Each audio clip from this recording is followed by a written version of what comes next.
NIC Asia presents जनता जान्न चाहन्छन् title sponsor bank पनि साथी पनि राम्रो पनि हाम्रो पनि स्पोन्सर्ड बाई LIC नेपाल जीवन रहँदा पनि जीवन पश्चात पनि गर्वैदेखि बलियो भूगर्भ सिमेन्ट मेरो देश मेरो जगदम्बा सिमेन्ट गुणस्तरीय प्लम्बिङको भरपर्दो नाम मार्बल। म पनि आजै नेपाल टेलिकमको एन्टी फाइबर सेवा लिन्छु। नेपाल टेलिकम राष्ट्रको सञ्चार। रेड ब्लू इनर्जी ड्रिंक सर्वत्र बजारमा उपलब्ध छ। राष्ट्रको शान किसान। लिकेजको no tension. Pinnacle Academy Lagankhel Lalitpur 25 years of excellence।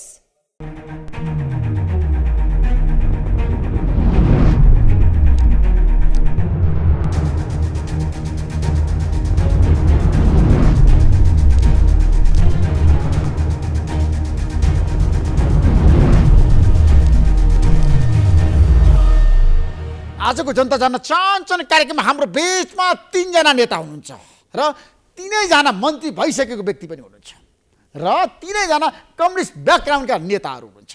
तर कम्युनिस्टहरू फुटेका छन् र कम्युनिस्टहरू यतिखेर एक आपसमा विभाजित छन् र चुनावमा जाँदाखेरि उनीहरूको बीचमै प्रतिस्पर्धा छ। किन यस्तो भइरहेको छ त? आजको कार्यक्रममा हामी 3 जना प्रभावशाली कम्युनिस्ट नेतासँग विशेष कुराकानी गर्दैछौँ। तपाईहरु 3 जनालाई म कार्यक्रममा स्वागत गर्न चाहन्छु। सोमप्रसाद पाण्डेजी, नारायण राणाजी र शिवकुमार मण्डलजी। Thank you. अब तपाईहरु कांग्रेसको पुच्छर हुनुभयो, त्यो कुरा मान्नुहुन्छ नि? जनताको सामु हुनुहुन्छ तपाई।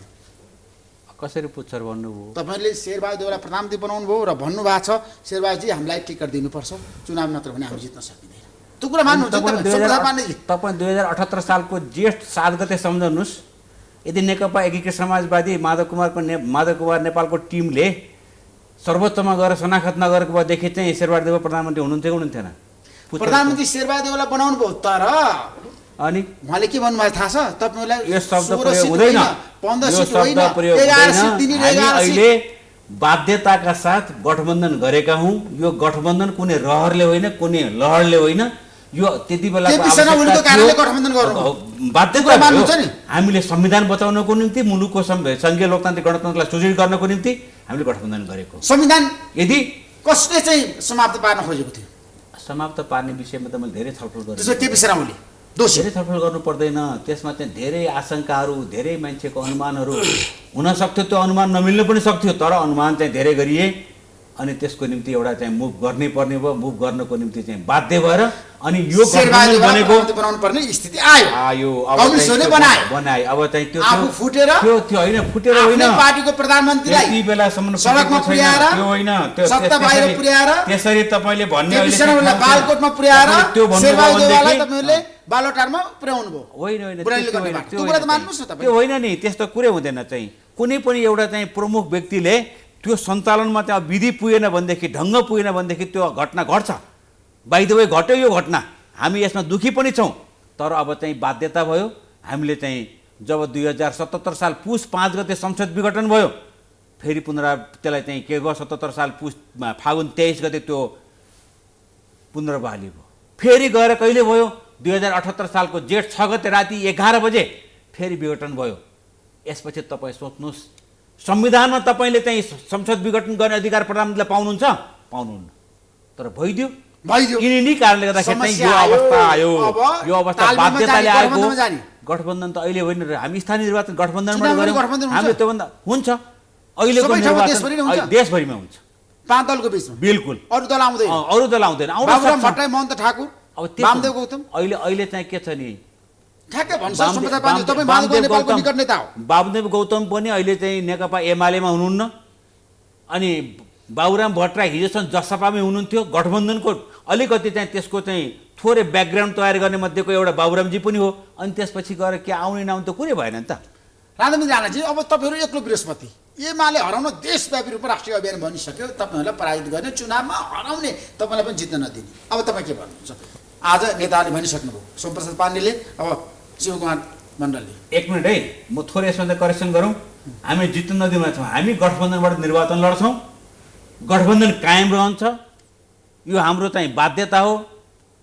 रहरले होइन, कुनै लहरले नबनेको यो चाहिँ गठबन्धन यो चाहिँ आउने सङ्घीय निर्वाचन र प्रदेशको निर्वाचनसँग कायम रहन्छ। यति मात्र कुरा। बडा राम्रो कुरा गर्नुभयो तपाईँले। यो राष्ट्रिय अभियान बनेको होइन, यो गठबन्धनको अभियान हो। नेकपा एमाले जनतामा विश्वास गर्छ, जनताको लोकप्रिय पार्टी, जनताको प्रिय पार्टी, यो एमाले जनताको प्रिय पार्टी नि अहिले जसले सरकार चलाउन सकेन। ए बाबा 5 वर्ष जनताले दिएको म्यान्डेटलाई तसनस पार्दियो। कम्युनिस्ट पार्टीलाई टुट फुटमा लिएर जानुभयो केपी शर्मा। कसले भने चलाउन सकेन? चलाउन दिएन। कसले दिएन? चलाउन दिएन। देखिराख्नु भएकै छ नि। नाम भन्नुहोस् न तपाईँ, नारायण जाना। देखिराख्नु भएको छ नि। तपाईँलाई सत्तामा नेकपा एमालेको तर्फबाट कमरेड केपी शर्मा ओली 74 को निर्वाचनमा सबभन्दा ठुलो दलको रूपमा नेकपा एमाले जितेर आयो। त्यो सामान्यजी पनि नेकपा एमालेको मेम्बर हुनुहुन्थ्यो, म पनि थिएँ, लगायत हामी सबै थियौँ। पछि हामी वाम गठबन्धन भएर लड्यौँ र एउटा दल बनायौँ। कम्युनिस्ट पार्टीहरू एउटै बनाउँछु भनेर बनायौँ। बनाइसकेपछि जबरजस्त रूपमा केपी शर्मा ओलीलाई जुन कपोकल्पित मनगढन्ते आरोप पत्र ल्याएर विभाजन गर्नेसम्मको पार्टी विभाजन, त्यो आरोप पत्र प्रचण्ड ल्याउनु भयो। पार्टी विभाजन प्लस संसद विघटन गर्नसम्मको स्थितिमा कसले पुर्यायो भन्दाखेरि आफ्नै पार्टीका नेताहरूले पुर्याए होला। होइन सुन्नु न, म मान्छु होला नेताको हिसाबले, अध्यक्षको हिसाबले उहाँको कमजोरी होला, अथवा दोस्रो अध्यक्षको नाताले पुष्पकमल दाहालको कमजोरी होला या अरू नेताको कमजोरी होला। तर जबरजस्त रूपमा आफ्नै पार्टीको नेताको विरुद्धमा यसरी आउनु भनेको त्यो जबरजस्त रूपमा सरकार पार्टी पनि विभाजन गर्ने, संसद पनि विघटन गर्न लगाउने, यो जबरजस्त रूपमा भित्रैबाट आइसकेपछि यो परिस्थिति नहुनुपर्ने घटना अब एमाले एक्लै चुनावमा जान्छ। एक्लै जान्छ नेकपा एमाले, तालमेल गर्दैन। अब कहीँ होइन, यो गर्दैन त म भन्दिनँ। हामी त के आशामा छौँ अझ तपाईँलाई भनौँ भन्दाखेरि जुन किसिमको गठबन्धन बनिरहेछ नि, यो कुनै विचारमा आधारित, सिद्धान्तमा आधारित, यसको कुनै गन्तव्य भएला फलाना ठाउँ पुग्नको लागि केही पनि होइन। सिर्फ कुर्सी जोगाउनको लागि, पद पाउनको लागि, सरकारमा टिकिराख्नको लागि र एमालेलाई कमजोर बनाउनको लागि बनेको जस्तो देखिन्छ उहाँहरूको अभिव्यक्तिबाट। तर हुनुपर्ने के थियो भन्दाखेरि वैचारिक हिसाबले, सिद्धान्तका हिसाबले, अब यो डेमोक्रेट र लेफ्टहरूको हिसाबले हुनुपर्ने गठबन्धन त्यो थियो। तर यो त कस्तो दियो भन्दाखेरि हिजो टाउको मूल्य तोकाइ पाउने र तोकिनेहरूको जुन एक ठाउँ मैले देखियो नि, यसले कता तपाईँमाथि गम्भीर आरोप लगाउनु अलिअलि नबुझिने जस्तो कि जनताले बुझिरहेको छैनन्। सक्नु भएन तपाईँहरूलाई। अब यस्तो हो, उहाँहरूको कुरा सुनि पनि रहेको छौँ। पुरानो गीत एमालेका साथीहरूले धेरै गाउनुभयो, यो चिज सरकार चलाउन दिएन, विचार नमिल्नेहरूको विचार, प्रचण्डले सरकार ढाल्यो, केपी शर्मालाई सत्ताबाट बाहिर पुर्यायो, बालको भन्न चाहन्छु भने नेपालको आवश्यकता भनेको वाम एकताको आवश्यकता थियो। किनकि बहुसङ्ख्यक जनताहरू वामपन्थीहरूको सरकार हेर्न चाहन्थ्यो र वामपन्थीहरूबाट यो मुलुकको समृद्धि र सुशासन कायम गर्ने कुराको अपेक्षा पनि हो। थियो त्यो ठुलो पङ्क्तिको त्यो थियो। त्यसको त्यो भावना अनुरूप चाहिँ के भयो भन्दाखेरि तालमेल पनि भयो र पार्टी एकतासम्म गयौँ। त्यसो हुँदाखेरि हाम्रो अपेक्षा के थियो भने वामपन्थीको नेतृत्वमा भएको सरकारले विगतका गैर वामपन्थीहरूले चलाएको सत्ताभन्दा फरक हुनेछ, जनताको जनअपेक्षालाई पुरा गर्नेछ भन्ने हाम्रो चाहना थियो। म क्लियर गर्दैछु तपाईँलाई।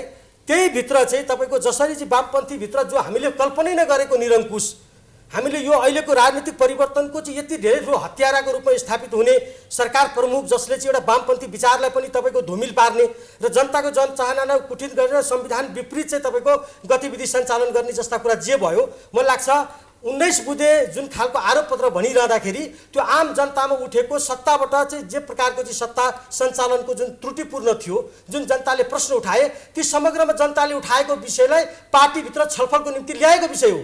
त्यो कुनै आरोप पत्रको रूपमा होइन, सरकारले एउटा सुझावको रूपमा हो र कहाँ कमी कमजोरी भएको छ त्यसको समीक्षा गरेर अगाडि बढ्नुपर्छ भन्ने मान्यताको आधारमा हो। नारायणजीको कुरा आयो, तपाईहरु एक्लै चुनावमा लड्न सक्नुहुन्न, जान सक्नुहुन्न, माओवादी पतन हुन्छ, त्यसैले गर्दा तपाईँ के भ्रम नपर्नुस् भने माओवादी पार्टी हिजो पनि यो देशको व्यवस्था बदल्नका लागि एक्लै दल आन्दोलनमा गएको हो। तर अहिले तपाईलाई शेरबहादुर प्यारो भयो नि त।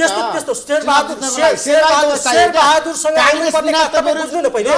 शेरबहादुरसँग आउनुपर्ने कारण भनेको अहिलेको तत्कालीन राजनीतिक सङ्कट जे सृजना भयो लोकतान्त्रिक दलहरूको बिचमा, संघीयताका पक्षधरहरूको बिचमा, संविधानका पक्षधरहरूको बिचमा कमसेकम न्यूनतम साझा मुद्दामा एकमत भएकै कारणले हामी चाहिँ एक ठाउँमा आएको हो नि। यदि संविधानको विरुद्धमा नेपाली काङ्ग्रेस गइदिएको भए, संघीयताको विरुद्धमा गइदिएको भए, समानुपातिक र समावेशी मुद्दा जस्ता अग्रगामी मुद्दाको विपक्षमा गइदिएको भए काङ्ग्रेससँग हाम्रो तालमेल हुँदैन, अहिले पनि हुँदैन। एक पाइला पनि सार्न सक्नुहुन्न। त्यो गलत कुरा हो। तपाईँ के बुझ्नु होला भने कुनै बेला सबैभन्दा ठुलो दल नयाँ संविधान जारी हुनुभन्दा पूर्व 64 सालको सबैभन्दा ठुलो दल माओवादी हो। कुनै बेला एमाले पनि ठुलो दल भयो, कुनै बेला काङ्ग्रेस पनि भयो। 64 सालमा तपाईलाई पनि जनताले म्यान्डेट दिएको हो नि त।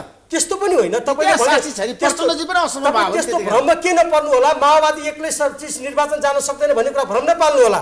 जति बेला देशभरिका चाहिँ 64 सालको परिणामपछि अघोषित रूपमा तत्कालीन काङ्ग्रेस एमालेको बिचमा जे तालमेल भयो त्यसका बावजुद होला हामी सबैभन्दा कम सिट ल्यायो होला, तर एक्लै भिडेर ल्याएको हो नि। त्यसो तपाईहरु चुनावमा एक्लै जाने कि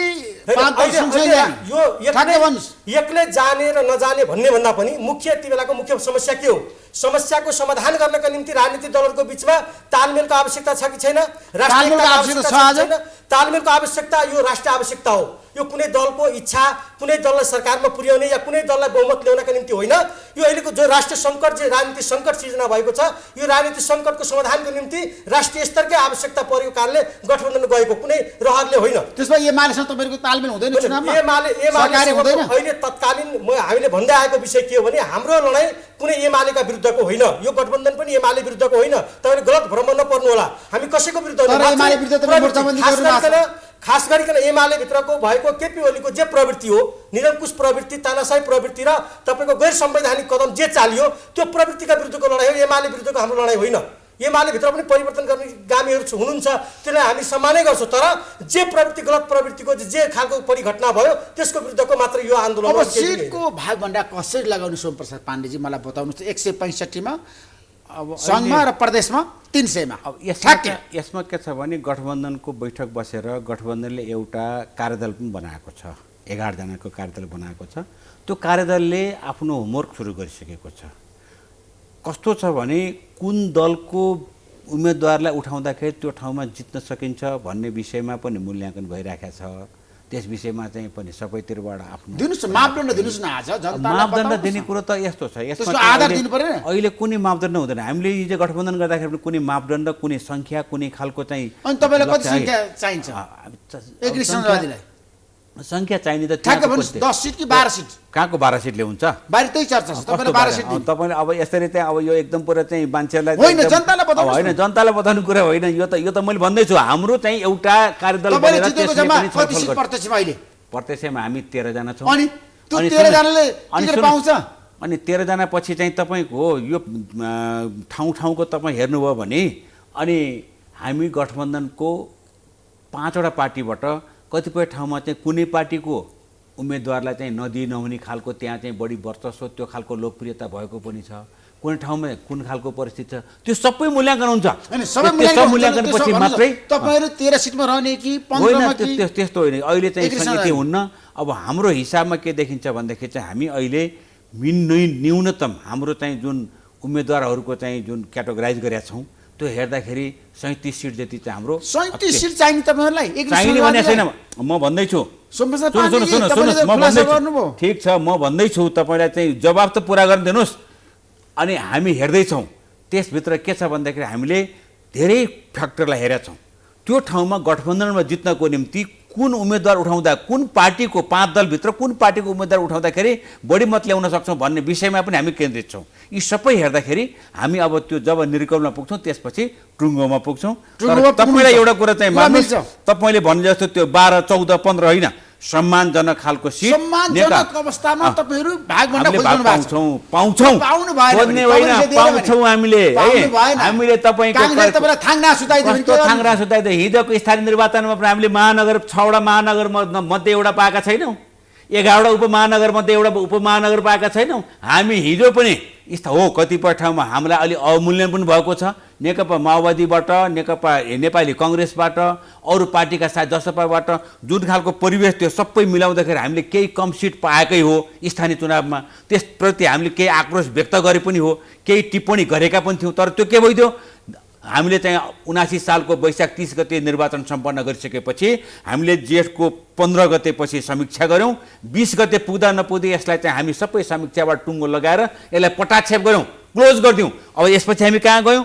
अब हाम्रो सङ्घीय निर्वाचन र प्रदेशको निर्वाचन केन्द्रित रहने, त्यसको निम्ति अब सिट बाँडफाँडलाई पनि त्यही ढङ्गले चाहिँ सोच्ने। मसँग भन्नुभएको छ राष्ट्रपति, उपराष्ट्रपति, प्रधानमन्त्री, सभामुख, उपसभामुख, राष्ट्रिय सभा अध्यक्ष सबै भागभण्डा लगाउनुपर्छ चुनाव अघि। त्यो सम्भव छ? होइन, त्यो त यस्तो ठ्याक्कै भागभण्डा कुरा गर्दा अहिले ठ्याक्कै भागभण्डा गरेर चाहिँ निर्वाचनको परिणाम अनि सभामुख बन्नको निम्ति निर्वाचन को जितेर आउँछ अनि त्यसपछि गएर प्रधानमन्त्री बन्नको निम्ति प्रत्यक्ष निर्वाचनको अब कुन व्यक्तिले जितेर आउँछ त्यसको क्याटेगोराइज हुन्छ। भोलि चाहिँ जनताले पनि त्यो चाहिँ कुन पार्टीलाई दिने भन्ने कुरा अहिले त्यस्तो कुरा हुन्छ। अब तपाईँको कार्यक्रममा आएर हामीले चाहिँ यो चाहिँ गठबन्धनको बालुवाटामा बसेर गठबन्धनको सिंहदरबारमा बसेर गरेर निर्णय यहाँबाट गर्न सक्छौँ? जनतालाई हामी चाहिँ अनुमानको अथवा त्यसको चाहिँ एउटा के हुन्छ भने परिवेश हेरेर कतिपय त्यसको चाहिँ अवस्था हेरेर पनि हामीले चाहिँ भन्न सक्छौँ। तर पनि आज कहाँ तपाईँले त राष्ट्रपति को हुन्छ भनेर अनि प्रधानमन्त्री को हुन्छ आज डिक्लेयर गर्न सकिन्छ? तपाईँलाई यो कुरो मैले 2079 सालको मक्सिर 8 गते सोध्नुभयो, म बताइदिन्छु। त्यसो भए केपी शर्मासँग सहकारी हुन्छ हुँदैन, एकता हुन्छ हुँदैन चुनावमा? अहिलेसम्म चाहिँ त्यो अवस्था छैन, भएको छैन, कुराकानी हुन्छै हुँदैन, भएको छैन, केही भएको छैन। राजु राणाजी, अब तपाईँले चुनाव जित्ने आधार दिनुहोस् कैलालीबाट। सिङ्गो नेकपा एमाले सिङ्गो नेकपा एमाले 165 वटै निर्वाचन क्षेत्रमा आफ्नो उम्मेदवारी घोषणा गर्छ। 165 क्षेत्रमै 165 पुरै र 110 समानुपातिक पुरै ठाउँमा 275 ठाउँमा नेकपा एमाले आफ्नो उम्मेदवारी घोषणा गर्छ 165 मै पुरै गर्छ। राप्रपालाई दिने, नेपाललाई दिने, लोकसभालाई दिने रे, मैले भन्दैछु राउतलाई दिने रे, फाटफुट कुनै ठाउँमा हुन सक्छ। हृदय त्रिपाठीलाई छोड्ने रे बाहिर आइरहेछ तथ्याङ्कहरू। हृदय त्रिपाठीको कुरा छोडिदिनुहोस् न, हुन सक्छ। अब मेरो छेउमै बसेका नेता करोडको पार्टीहरूसँग पनि हुन सक्छ। तालमेल हुन सक्छ। माओवादी कस्तो कुरा गर्नुभयो? असम्भव के छ र? रातारात हुन सक्छ त्यो। सबै ढोका खुल्ला छ। प्रस्ताव लिएर गएर यो गठबन्धन भत्काएर सरकारी गर्ने तपाईहरुसँग हामी भत्काउन जाँदैनौँ। गठबन्धन आफै भत्किनेवाला छ। कसरी मिडियामा भन्दैछु, कसरी लेखेर राख्नुहोस्। होइन भन्नुहोस्, आधार दिनुहोस्। होइन, आधार त तपाईँले देखिराख्नु भएकै छ नि। भागभण्डा मिलेन भने त स्वतः जान्छ। यो मिल्नेवाला छैन, यो गठबन्धन टिक्नेवाला छैन। गठबन्धन टिक्दैन, गन्तव्यहीन गठबन्धन भएको कारणले यो गठबन्धन टिक्दैन। यो निर्वाचन अगाडि नै अरू कुनै दलसँग हुन सक्छ। यो म भन्दैछु तपाईँको मिडियामा रेकर्ड गरेर राख्नु। अरू कुनै दलबाट प्रस्ताव आछ? यो गठबन्धन जस्ताको तस्तै जाँदैन। माओवादी केन्द्रबाट प्रस्ताव आछ तपाईँहरूलाई? त्यो नभनौँ न, भन्नुहोस् न जनतालाई। म के भन्छु भन्दाखेरि यो गठबन्धन अहिले जुन अवस्थामा छ त्यो अवस्थामा रहँदैन। चुनाव नजिकै कुन कुन दल बाहिरला? चुनाव नजिकै जाँदा हैन, चुनाव नजिकै जाँदा कुन कुन दल बाहिरला? अब म ठ्याक्कै त म हैन भन्दिनुहोस् न, तपाईले पाएको सूचना। मैले पाएको सूचना होइन कि अहिले यो जनताको जो जनादेश छ त्यो जनादेशले के भन्छ भन्दाखेरि यो गठबन्धन टिक्दैन। यो गठबन्धन टिक्दैन र यो गठबन्धन गन्तव्यहीन यात्रामा भएको हुनाले यसको कुनै मिसन छैन, यसको कुनै लय छैन। त्यसकारण यो लय बिनाको, ताल बिनाको यो सुर बन्दैन। त्यसकारण यो किसिमको छ। र जहाँसम्म कुरो के छ भन्दाखेरि तपाईँले बडा राम्रो कुरा प्रसङ्ग उठाउनुभयो। अहिले वास्तवमा हामीले गर्नुपर्ने जुन किसिमको ध्रुवीकरणका कुरा, गठबन्धनका कुरा या अगाडि बढ्नुपर्ने कुरा, यो जुन छ नि, चुनाव भन्ने बित्तिकै, निर्वाचन भन्ने बित्तिकै हामी त्यसलाई अपव्याख्या गर्ने, भाग्ने अनि गलत अर्थ लगाउने। त्यस कारणले अब आखिर चुनावमा त जानै पर्यो नि त। नेपालको संविधानको धारा 85 को 1 ले के भन्छ भन्दाखेरि विघटन हुनु अगावै प्रतिनिधि सभाको कार्यकाल 5 वर्षको हुनेछ। विघटन हुनु अगावै, विघटन गर्ने पनि त छ नि। आवधिक निर्वाचनको कुरा गरेको छ, मध्यावधिको कुरा पनि गरेको छ। तर हामी चाहिँ निर्वाचन भन्दाखेरि डराउने, तर्सिने, निर्वाचन भन्दाखेरि प्रतिगमनका कुराहरू गर्ने त्यसो होइन। अनि केपी शर्माले गलत काम गर्नु भने शिवकुमार मण्डलले भन्नुभयो नि त। कसरी भयो? गर्नुभयो कि गर्न लगाइयो? कसले लगायो? त्यो त घाम जत्तिकै छर्लग छ नि। आरोप पत्र कसले दर्ता गर्यो? दलबाट कसले हटाउन खोज्यो? अध्यक्षबाट कसले हटाउन खोज्यो? यी भाव एउटा जीवन्त पार्टीमा बहस छलफल हुन्छ। र जहाँसम्म मान्यजीले भनेको कुरा, मण्डलजीले भन्नुभयो कुरा, म 2076 सालको माघको 14 देखि 19 गतेसम्म राष्ट्रिय सभामा बसेको नेकपाको केन्द्रीय कमिटीको बैठकले सरकारको सराहना गर्दै, है हामी सबै छलफलमा थियौँ, सरकारको कामको मूल्याङ्कन गर्दै, पार्टीको कामको मूल्याङ्कन गर्दै पुष्पकमल दाहाललाई पार्टी अध्यक्ष कार्यकारी त्यो अध्यक्षको भूमिका दिएर उहाँलाई धन्यवाद दियो र सरकारको कामको सिङ्गो कमिटीले, मैले होइन, नेकपाको सिङ्गो कमिटीले धन्यवाद दिइसकेपछि अनि 19 बुँदा कहाँबाट खोट आयो त्यहाँ, कहाँबाट कमजोरी आयो भन्दाखेरि यस्ता कुराहरू आरोपका लागि आरोप भयो। तपाईँहरू मिल्न सक्ने सम्भावना छ कम्युनिस्टहरू? होइन, यो सम्भावना मेटिएको छैन। अब नेपालको राजनीति ढिलो चाँडो दुईटा ध्रुवमा सबै वामहरू एक हुन्छन्, ढिलो चाँडो हुन्छ। केपी शर्मा ओलीको नेतृत्वमा कि प्रचण्ड अथवा माधव नेपालको? अब त्यसको नेतृत्व नेकपा एमाले गर्छ। एमाले गर्छ, नेकपा एमाले गर्छ त एमाले। अहिले देख्नु स्थानीय तहको निर्वाचनमा 34% मत कसले ल्याए? सबभन्दा ठुलो पार्टी जनमतका हिसाबले, मतका हिसाबले, भोटका हिसाबले अहिले नेकपा एमाले 34% हासिल गर्यो नि त। एउटा निष्कर्ष पुग्दाखेरि चाहिँ तपाईँ त एकदम वाम आन्दोलनमा पनि सक्रिय व्यक्ति, गठबन्धन हुँदाहुँदै पनि ठ्याक्कै नारायण राणाजीको कुरामा तपाईँको विमत छैन नि? प्रचण्ड कारणले सम्पूर्ण सङ्कट आयो देशमा, होइन? त्यो त तपाईँको भने त्यही नारायणजी ठिक छ। उहाँले लगाउने आरोप यो तथ्यले पुष्टि गर्नुपर्छ। आरोपको निम्ति आरोप होइन। 19 बुँदे पनि आएको भनेको दलभित्रै भएको छलफल हो, त्यो एउटा विषय। अर्को कुरा चाहिँ उहाँले संविधानमा परिकल्पनै नगरेको कुरा, संविधान विरोधी जे गतिविधि गर्नुभयो त्यो वामपन्थीका निम्ति, कम्युनिस्टका निम्ति सबैभन्दा चाहिँ अपमानजनक र सबैभन्दा चाहिँ तपाईँको बदनाम हुने खालको गतिविधि गर्नुभयो। र मलाई लाग्छ त्यो दुईटा कुरा देखियो। तेस्रो कुरा चाहिँ तपाईँको जुन खालको चाहिँ सरकार सञ्चालनको बेला चाहिँ तपाईँको सदन हुँदाहुँदै सदनलाई स्थगित गरेर अध्यादेश मार्फत सरकार सञ्चालन गर्ने जे प्रयास गर्नुभयो त्यो तपाईँको लज्जास्पद कुरा हो त्यो। जबकि तपाईँको हामी आफैमा चाहिँ झन्डै 2/3 नजिक भएको सरकारमा भएको दलसँग पनि जोड्दाखेरि, हामी केही दलसँग जोडिँदा हामी 2/3 आफैले पनि पुर्याउन सक्ने वामपन्थीहरूको मेजोरिटी भएको एउटा संसद, सार्वभौम संसद हुँदाहुँदै पनि त्यो खालको गतिविधि गर्नुभयो। जे खालको तपाईँको स्वास्थ्यको बेलामा जे ओम्नी काण्ड जे घट्यो, होइन, प्रेस सेक्युरिटी काण्ड जे घट्यो, एकछिनमा तपाईँलाई क्लियर गर्न खोजेँ। तपाईँले विगतमा गल्ती त धेरैले गरेको छ क्या, त्यसमा दोषी तपाईँ पनि हो। 19 बुँदेको कुरा मैले तपाईँलाई क्लियर गर्न खोजेको। 19 बुँदे त अब रोटीको टोकरी गइसक्यो, पार्टीले फुटिसक्यो, तहस नहस भइसक्यो। तपाईँले प्रश्न गरेको विषयमा चाहिँ 19 बुँदे कहाँबाट आयो भन्ने कुरा चाहिँ यिनै सेरोफेरोमा आएका विषय होइन। 19 बुँदेको कुरा छोडिदिनुहोस्। अब मेरो प्रश्न तपाईँलाई सुन्छ है मण्डलजी, अब तालमेल हुँदैछ, 5 दल एक भएर जाँदैछ, अब सिटको भागवण्डा कसरी हुन्छ? होइन, सिटको भागवण्डा होइन, तपाईँले प्रश्न गरिरहँदाखेरि सिटको भागवण्डा कुनै सङ्ख्यालाई तोकेर अनि कुनै दललाई ठुलो र कुनै दललाई सानो बनाउने भन्दा पनि मैले अघि पनि भने अहिलेको मुख्य समस्या यो गठबन्धनको मूल उद्देश्य के हो? होइन, उद्देश्य त तपाईँहरू सत्ता पुग्यो फेरि पनि होइन, त्यस्तो पनि होइन। सत्ताको लागि तपाईँले तालमेल गरिरहनु सबै सत्ताकै मात्रै प्रश्न पनि छैन। होइन, अहिले तपाईँहरू जसरी तालमेल गरेर जानु भएको छ, काङ्ग्रेस तपाईँको सिद्धान्त मिल्छ?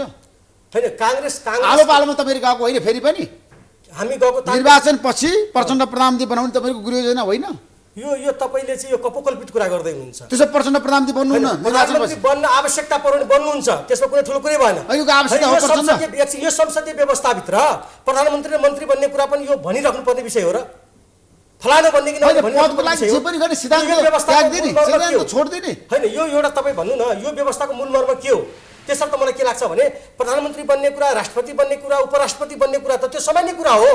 त्यो त भोलि दलहरूको चाहिँ पोजिसन अनुसार चाहिँ कुन दल कसरी नेतृत्व गरेर जाने भन्ने कुरा त तत्कालीन परिणाम पछाडिको चाहिँ छलफलबाट आउने निष्कर्ष हो। त्यसमा अहिले नै तपाईँ डिबेट नगर्नु। तर मात्रै प्रश्न के हो भने अहिलेको गठबन्धनको मूल उद्देश्य के हो त? कुनै दललाई ठुलो बनाउनका निम्ति हो कि राजनीतिक रूपमा जे खालको सङ्कट सिर्जना भयो त्यो प्रतिगमनको विरुद्धको निम्ति लड्नको निम्ति बनाइएको मोर्चा हो यो? त्यसमा मलाई बताउनु त सुकुमार मण्डलजी, गठबन्धनभित्र रहेको दलहरूको भित्र सबै दलको स्वास्तित्वलाई स्वीकार्दै न्यायिक ढङ्गबाट चाहिँ तपाईँको चाहिँ सबैको चाहिँ सिट सङ्ख्यालाई चाहिँ न्यायिक ढङ्गबाट वितरण गर्नु। नारायण राणाजीले भन्नुभयो हाम्रो कुरा भइरहेछ माओवादीसँग, सहकारी हुनसक्छ प्रचण्डसँग। सहकारी त हामीले कहाँनिर भनेका छौँ? हामीले चाहिँ तपाईँको तर यस्तो हो, अहिलेकै कन्डिसनमा केपी ओलीजीबाट जे खालको चाहिँ घटना भयो, उहाँको अहिलेकै पोजिसन हेर्दाखेरि न उहाँले आफूले गरेको गल्तीप्रति कुनै उहाँलाई आत्मग्लानी छ, न रियलाइजेसन छ, न मैले गल्ती गरेँ भन्ने छ। अझै पनि दम्ब के छ भने मैले जे गरेँ ठिक गरेँ, त्यो त एमाले भित्रका चाहिँ कमेडरले सोध्ने कुरा हो कि त्यो बुझ्ने कुरा। त्यसैले म भन्दैछु तपाईँलाई, आज जे खालको कदम भयो, आज सिङ्गो नेकपा रहेन,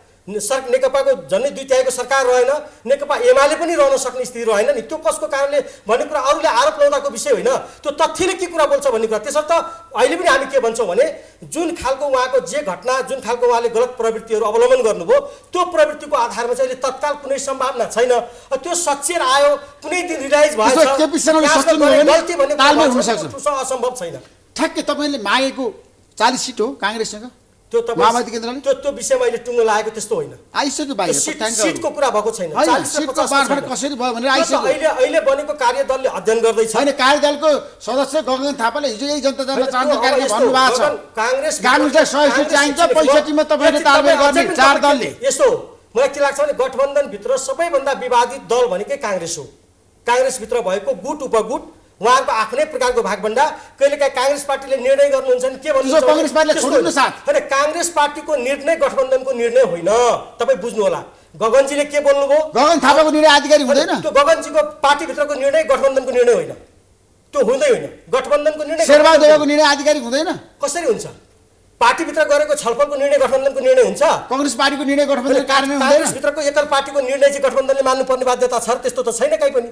त्यस्तो होइन। गगनजीले भनेको कुरा र उनको पार्टीभित्र भन्ने कुरा एउटा विषय होला, तर गठबन्धनको निर्णय भनेको गठबन्धनको निर्णय हो। काङ्ग्रेसको निर्णय गठबन्धनको निर्णय हुन सक्दैन। ठ्याक्कै यहाँ तीनैजनालाई अब भावी प्रधानमन्त्री को हाम्रो देशको? माधव कुमार नेपाल कि केपी शर्मा ओली कि प्रचण्ड कि शेरबहादुर देउवा कि गगन थापा कि रामचन्द्र पौडेल को भन्नुहोस्। अब विमलेन्द्र नीति कि प्रकाशमान सिंह कि? तपाईँलाई मैले भनिसकेँ खोजे जस्तो पो कुरा गर्नुभयो। 2079 सालको मक्सिर ठ्याक्कै भन्नुहोस्। झलक खनालको मक्सिर 8 गते सोध्ने प्रश्न आज सोध्दै हुनुहुन्छ। त्यसकारण चाहिँ मक्सिर 8 गते बोलाउनु होला। हामी चाहिँ को प्रधानमन्त्री बन्न ठ्याक्कै दिन्छौँ। यो गठबन्धन चाहिँ तलमाथि हुँदैन। तलमाथि हुँदैन। गठबन्धन तलमाथि हुँदैन। 5 दल एक भएर जान्छ चुनाव। एक भएर जान्छ चुनाव। समस्याहरू आउँदैन। हो अब कतिपय सिट बाँडफाँडको विषयमा छलफल हुन्छ। हिजो स्थानीय तहको निर्वाचनमा हामीले धेरै छलफल गरेर टुङ्गोमा पुगेका थियौँ। केही कमी कमजोरी रहेको कुरो हामीले चाहिँ त्यसमा छलफल पनि गरौँ, आक्रोश पनि व्यक्त गरौँ, टिप्पणी पनि व्यक्त गरौँ। मैले भनिसकेँ नि त। तर त्यसपछि हामी त्यसलाई पटाक्षेप गऱ्यौँ। अहिलेको आवश्यकता हो, यो बाध्यता पनि हो। आवश्यकता पनि बाध्यता पनि हो। गठबन्धनमा तर के दुई तीनटा कुरा के छ भनेदेखि यो पदको निम्ति मात्रै पनि बनेको गठबन्धन होइन। गलत ढङ्गले चाहिँ तपाईँले यदि चाहिँ गठबन्धन नभएको भएदेखि 2079 साल जे वैशाख 30 गते गरेको निर्वाचन नहुन पनि सक्थ्यो। तपाईँले त्यसको चर्चा गर्न नपाउन पनि सक्नुहुन्थ्यो। अनि हामीले ल्याएको सङ्घीय लोकतान्त्रिक गणतन्त्रलाई सुदृढ गर्ने कुरामा चाहिँ यो कमजोर बन्दै गएको, केही कमजोर त बनिरहेको छ, केही कुराहरू कमी कमजोर त भएका छन्। अझै कमजोर हुन्थ्यो त्यो बताइरहेका छौँ। हामीले संविधान बचाएका छौँ, हामीले सङ्घीय लोकतान्त्रिक गणतन्त्रलाई सुदृढ गरेका छौँ र सँगसँगै हामीले मुलुकको समृद्धिको मुलुकलाई पनि बचाउनुहोस्, विकास गर्नुहोस्। बिल्कुल हो भाइ, हाम्रो त्यही नै हो मेन लक्ष्य भनेको। मुलुक बचाउनको निम्ति, मुलुकलाई समृद्ध बनाउनको निम्ति हामीले अब गर्नुपर्ने काम भनेको त्यही बाँकी छ। हामीले नेपाली जनताको राजनीतिक अधिकार सम्पूर्ण प्राप्त गरिसकेका छौँ। यो मुलुकमा अब आर्थिक समृद्धिको मात्रै बाँकी काम छ। यो गर्न जरुरी छ। त्यसमा सुन्नुहोस्, त्यसकारण मेरो अझै राय के छ भन्दाखेरि चाहिँ यो गठबन्धन मात्रै होइन, आवश्यक पर्यो भने मुलुक निर्माणको निम्ति राष्ट्रिय सहमतिको सरकार पनि बन्नुपर्ने बाध्यता हुन सक्छ। तर त्यसको निम्ति होइन, सुन्नुहोस्, त्यसको निम्ति अब चाहिँ सबैले जिम्मेवारी महसुस चाहिँ गर्नु पर्यो। मुलुकप्रति एउटा चाहिँ भावना, एउटा जिम्मेवारी वहन गर्ने काही खालको सोच आउनु पर्यो। यो मात्रै कुरा हो। अब तपाईँहरू छ नि जसरी चुनावमा गइरहनु भएको छ, एक्लै जाने तपाईँको चाहना छ होइन? अब गठबन्धन नगर्ने तपाईँहरूले निर्णय गरिसक्नु भएको छ। अब कुन दलसँग कसरी गठबन्धन हुन्छ म आगामी दिन खुलासा गर्नेछु। आज तपाईँ डाक्टर आरजी देउवासँग प्रतिस्पर्धा गरिदिनुहुन्छ, फर्स्ट लेडीसँग। फेरि पनि उहाँले चुनाव जित्ने निश्चित भयो भनेर मान्छेहरूले फोरकास्ट गर्न थालिसक्यो। तपाईँको हालत के हुन्छ बताउनुहोस् त मलाई। मेरो व्यक्तिगत हालतको चिन्ता नगरौँ। तपाईँको कुरा गरिरहेको छु मैले, कुरा गरिरहेको छु। मुलुक निर्माणको लागि, देश विकासको लागि, लोकतन्त्रको रक्षाको लागि, संविधानको रक्षाको लागि नेकपा एमालेलाई जनताले रोजेका छन्। मलाई विश्वास छ नारद मुनि राणालाई होइन, नेकपा एमालेका सबै ठाउँका उम्मेदवारहरूलाई जनताले आफ्नो अमूल्य मत। तपाईँको प्रतिस्पर्धा डाक्टर आरजी देउवासँग हुँदैछ त? अब आरजु यसपटक कसले जित्छ त्यहाँ? तपाईँले कि उहाँले? आरजु देउवा को हुन् र? प्रधानमन्त्रीको श्रीमती, फर्स्ट लेडी। अनि फर्स्ट लेडी भएपछि 74मा चुनाव जित्नु पर्दैन? जनताको एजेन्डा बोक्ने, राष्ट्रियताको एजेन्डा बोक्ने पार्टीको क्यान्डिडेट नारद मुनि राणा हिजो थियो। भोलि पार्टीले टिकट दिएछ भने भोलि पनि हामी रहन्छौँ। त्यस कारणले कसैको ठुलो मान्छेको श्रीमती हुँदैमा, अलिअलि धेरै पैसा बोक्दैमा, अलिअलि धेरै टिभीमा कुरा गर्दैमा नेता भइन। त्यस कारणले यो सङ्घीय नेत्री हो, केन्द्रीय सदस्य हो। सङ्घीय निर्वाचन म पनि त नेकपा एमालेको पोलिट ब्युरो मेम्बर हो नि, म केन्द्रीय सदस्य, म पनि त मेरो पार्टीको केन्द्रीय सदस्य हो नि त। त्यस कारणले म मेरो क्षेत्रका सम्पूर्ण जनताहरूको प्रतिनिधित्व गर्छु म त्यहाँ। त्यसकारण जनताले, मैले धेरै मेरो निर्वाचन क्षेत्रमा मैले धेरै जनताको विकासको कामहरू, जनताको मन जित्ने कामहरू हरेक क्षेत्रमा कति विकास गर्नुभएको छ हेरौँला मण्डलजी। विकास निर्माणको क्षेत्रमा थुप्रै कामहरू हामीले गरेका। ठ्याक्कै जाँदै एउटा अस्त्र फाल्नुहोस् त तपाईँ। बाबुराम भट्टराईलाई तपाईँहरू आफ्नो गठबन्धन ल्याउनुहुन्छ कि एमालेतिर पठाउनुहुन्छ? होइन, बाबुराम भट्टराईलाई हामीले पहिले पनि लखेटेको होइनौँ। अहिले के गर्नु? उहाँको जुन विचारमा जुन विचलनता आयो, आन्दोलनप्रतिको जो उहाँको बुझाइ जुन विचलनता आयो, उहाँ आफैले चाहिँ बाटो बिराएको अवस्था हो। र हामी अहिले पनि के भन्छौँ भने हिजोको चाहिँ जनयुद्धका योद्धाहरू र जनयुद्धका महत्त्वपूर्ण लिडरहरू अहिले पनि आत्मसमीक्षा गर्न जरुरी छ। र वामपन्थी आन्दोलनको एउटा महत्त्वपूर्ण ठाउँमा रहेर आन्दोलन गरेका मान्छेहरू यसरी यति चाँडै चाहिँ बाटो बिराएर अन्यत्र भौताडिनुपर्ने आवश्यकता थिएन। उहाँले आत्मसमीक्षा गर्नुभयो भने उहाँ फेरि पनि हिजोको आन्दोलनको जे नेतृत्व गर्न चाहिँ जसरी नेतृत्व गरेर आउनुभयो त्यो आन्दोलनप्रति समाहित हुनु नै उहाँको निम्ति सबैभन्दा उपयुक्त हुन्छ। उहाँ अन्यत्र जानुपर्ने आवश्यकता छैन। Thank so much. यहाँहरू तिनैजनालाई धेरै धेरै धन्यवाद दिन चाहन्छु, पाण्डेजी, यादवजी र मण्डलजी।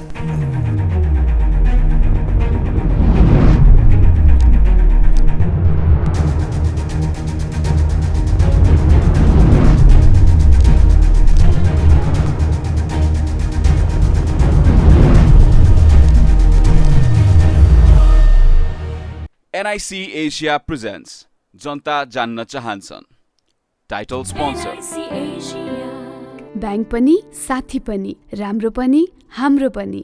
Sponsored by LIC नेपाल, जीवन रहँदा पनि जीवन पश्चात पनि। गर्वैदेखि बलियो भूगर्भ सिमेन्ट। मेरो देश मेरो जगदम्बा सिमेन्ट। गुणस्तरीय प्लम्बिङको भरपर्दो नाम मार्बल।